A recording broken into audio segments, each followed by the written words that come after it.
Épisode 31. L'école de la richesse de CEV, un marathon vers la réussite financière.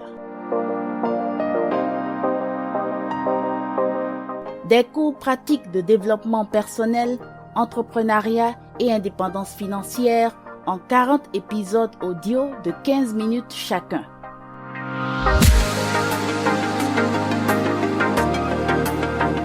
L'école de la richesse de CEV, une production de CEV Consulting, présentée par Eliane Dakpogan, consultante en langue et communication.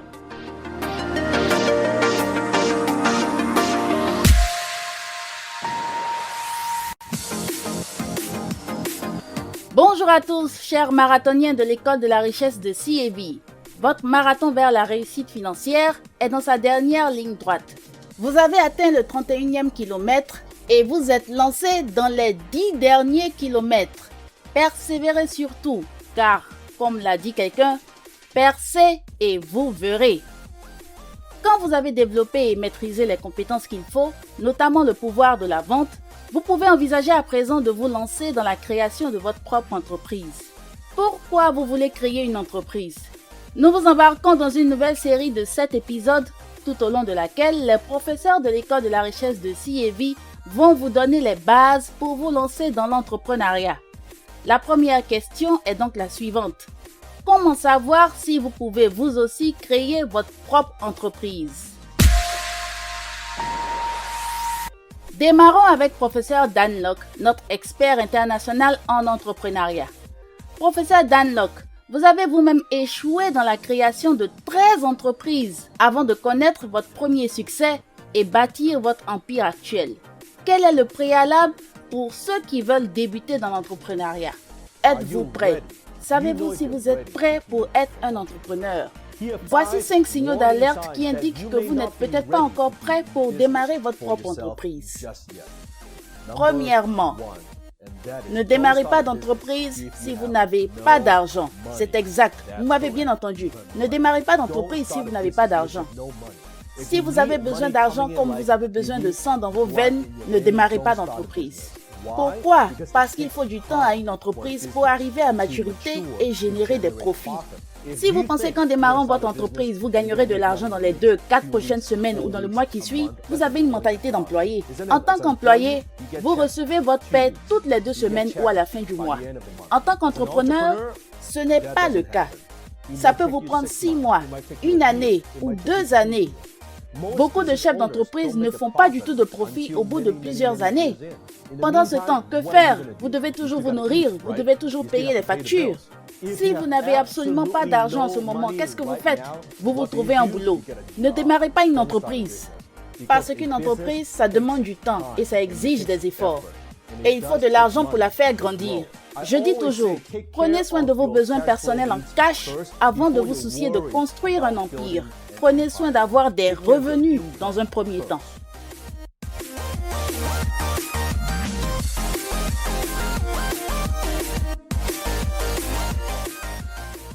Deuxième signal d'alerte. Ne démarrez pas d'entreprise si vous ne comprenez pas le secteur. Je pose toujours cette question avant de démarrer n'importe quelle entreprise. Et je vous pose la même question. Pourquoi vous et pourquoi maintenant? Si votre réponse est juste pour gagner de l'argent, vous allez échouer. Pourquoi vous et pourquoi maintenant? Qu'est-ce qui vous qualifie pour être sur ce terrain maintenant? J'ai vu telle chose sur Facebook et ça a l'air d'être une bonne idée.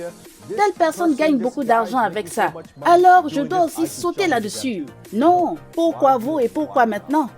Pour gagner de l'argent dans n'importe quel secteur, vous devez comprendre le secteur en question. Si vous ne connaissez pas le secteur, vous devez apprendre à connaître cette industrie en question.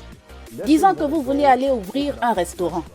Eh bien, n'est-ce pas une bonne idée d'aller travailler dans un restaurant pour voir comment se passe l'activité au quotidien?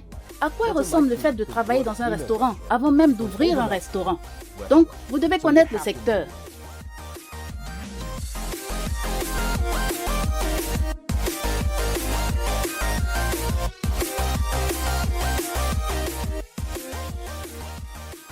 Signal d'alerte numéro 3. Ne démarrez pas d'entreprise si vous n'avez pas de l'endurance. Je parle de la force mentale pour endurer la douleur. Il y a plusieurs années, j'ai eu une conversation avec mon mentor. Et il m'a posé la question, Dan, selon toi, quelle est la qualité numéro 1 d'un entrepreneur? Et j'ai cité beaucoup de choses comme avoir du talent, avoir une équipe, avoir de bonnes idées. J'ai cité plusieurs choses. Il m'a dit non. Il m'a dit, la qualité numéro 1 d'un entrepreneur à succès, c'est ceci. C'est la capacité d'endurer la douleur sur une longue période de temps. Après, tu peux parler de la Ferrari, de la grande maison. D'abord, la douleur sur une longue période de temps. Est-ce que tu peux le faire? Qu'est-ce que vous êtes prêt à céder? Quel prix vous êtes prêt à payer pour réussir dans votre entreprise? Je peux vous dire que tous les entrepreneurs à succès que je connais ont pratiquement tous enduré de la douleur pendant une longue période de temps avant même d'accomplir ne serait-ce qu'un brin de réussite. Tout le monde veut parler du côté glamour de l'entrepreneuriat. Personne ne veut parler du côté sombre. Êtes-vous prêt à endurer la douleur pendant une longue période de temps? Je parle de ces nuits où vous n'arrivez pas à dormir, ces nuits où vous ne savez pas comment arriver à rembourser vos dettes. Est-ce que ça vous convient d'avoir toutes ces lourdes responsabilités sur vos épaules?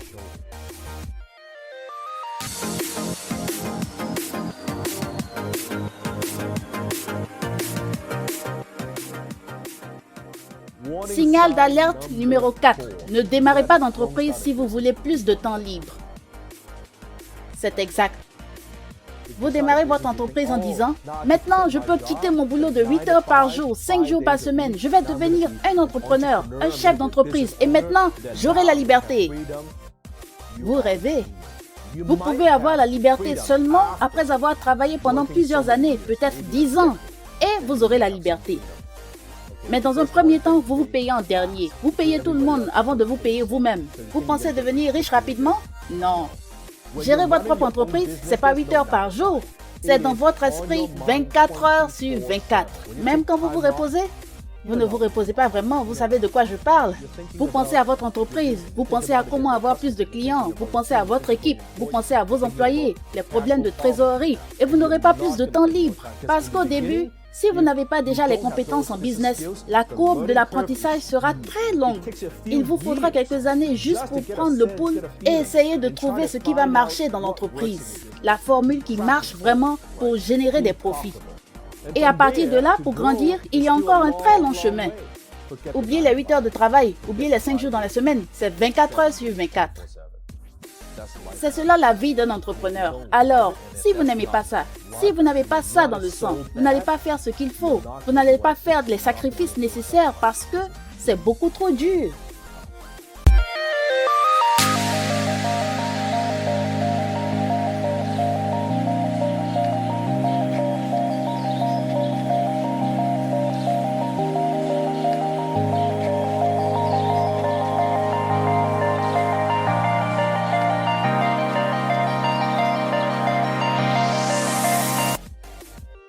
Professeur Dan Lok, jusque-là, vous avez donné de précieux avertissements sur la création d'une entreprise. Mais la réalité est que beaucoup d'employés rêvent de créer leur propre entreprise et devenir leur propre patron. Quelles sont les véritables motivations derrière une telle ambition? Le problème avec ça, c'est le mythe. Michael Gerber en parle dans son livre E-Myth. Il dit « La plupart des entrepreneurs ne sont en fait pas des entrepreneurs. Ils sont ce qu'on appelle des employés qui souffrent de la crise de l'entrepreneur. » Et c'est ça le mythe de l'entrepreneur. Ça veut dire, un jour, ils ont posé une action et le patron leur a crié dessus. Ou ils pensaient avoir une bonne idée et ils se sont dit, eh bien, je vais commencer ma propre chose à moi. Ce sont des employés avec une mentalité et des compétences d'employés, mais qui souffrent de la crise de l'entrepreneur. Je vais commencer ma propre chose à moi. Je vais licencier mon patron, quitter mon boulot et créer ma propre entreprise. Professeur Dan Lok, eh bien, à bien vous écouter, on ne démarre pas une entreprise du jour au lendemain. Il faut vraiment avoir de bons arguments. Vous avez déjà cité 4 signaux d'alerte sur 5 professeurs. Quel est le 5e signal d'alerte à prendre en compte avant de démarrer dans l'entrepreneuriat? Signal d'alerte numéro 5, ne démarrez pas d'entreprise si vous ne savez pas faire du closing. Point à la ligne. Peu importe ce que vous faites. Vous voulez des clients, c'est le closing. Vous voulez de bons financements, c'est le closing. Vous voulez de bons fournisseurs, c'est le closing. Vous voulez des partenaires pour votre promotion, c'est le closing. Si vous n'avez pas la capacité à faire du closing avec n'importe qui à n'importe quel moment, si vous n'avez pas cette mentalité de finisseur et cette compétence en closing, vous n'êtes pas qualifié pour être dans le business, point à la ligne. Peu importe ce que vous faites, peu importe votre secteur, peu importe les produits et services que vous vendez, vous devez être capable de faire du closing. Donc, ce sont là les 5 grands signaux d'alerte. Dites-nous, professeur Dan Lok, quelles sont les principales leçons que vous avez tirées de vos débuts dans l'entrepreneuriat? Je vais vous raconter une histoire. Il y a plusieurs années, quand je faisais la rencontre de mon mentor, je lui ai raconté mon histoire au sujet de toutes les entreprises que j'avais créées. Je lui ai dit, « Tu sais, Alan, j'ai démarré toutes ces entreprises, mais je ne gagne pas assez d'argent et c'est vraiment difficile. Je ne sais pas pourquoi, mais mes clients, ils aiment trop payer à bas prix. Ils sont vraiment difficiles à gérer. Et puis, tu sais, l'économie en ce moment, ça ne va pas bien. Et je crois que je paye trop d'impôts. » J'étais là en train de me lamenter longuement devant lui et il m'a dit « Stop ». J'ai dit « Quoi ?» Il dit « Stop ». Qu'est-ce que tu veux dire par là? Il dit, c'est très simple, Dan, je t'explique. Il dit, si ton entreprise ne va pas bien, c'est parce que toi, le chef d'entreprise, tu ne vas pas bien. J'ai dit, quoi? Non, moi je travaille très dur, j'étais sur la défensive. J'apprends, j'essaie de faire de mon mieux, de servir mes clients. Il dit, non, tu n'es pas un bon businessman. Il dit, si tu as des problèmes de vente, c'est parce que toi-même, tu n'es pas un bon vendeur. Il dit, si tu as des problèmes avec tes employés, c'est parce que toi-même, tu n'es pas un bon manager de ton entreprise. C'est très très simple. Souviens-toi de ceci. Ton entreprise est toujours une projection de ta propre personne. Ton entreprise est toujours une projection de toi-même. Rien de plus. Alors, réfléchissez-y. Pourquoi beaucoup d'entreprises échouent? Je pense que beaucoup d'entreprises échouent parce que, dans leur véritable intention, la plupart des gens démarrent une entreprise pour les mauvaises raisons. Ils démarrent une entreprise parce qu'ils veulent quitter leur boulot. Ils démarrent une entreprise parce qu'ils veulent gagner de l'argent. Au fond, il n'y a rien de mal à cela. Ils démarrent parce qu'ils pensent avoir trouvé une opportunité de se faire facilement de l'argent, mais ce n'est pas le cas. Ils démarrent pour les mauvaises raisons.